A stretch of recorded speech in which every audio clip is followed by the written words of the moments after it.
Kinsay nangita og baktin to atay baktin. Ana sa na dito tatay baktin.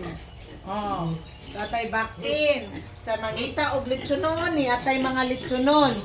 Pero mga barat mo nga mga buyers ay pass lang sa mga barat kaayo gyud nga mga buyers. Kay ba kung ni barato karon ang baboy, pero kung inyo pag yung pabaratuhan nga murag natuok na lang sad ming mga namuhi og baboy, ay dili lang sa pass lang sa ipamasin ko na lang ni karong December puhon. Kini November ang harvest time ani nila. November 2nd week kato December 2nd week. Nga nana sa koy mga anak karong October 12 o October 30. Ini ka December upat ka anay nato ang mga anak. So happy farming.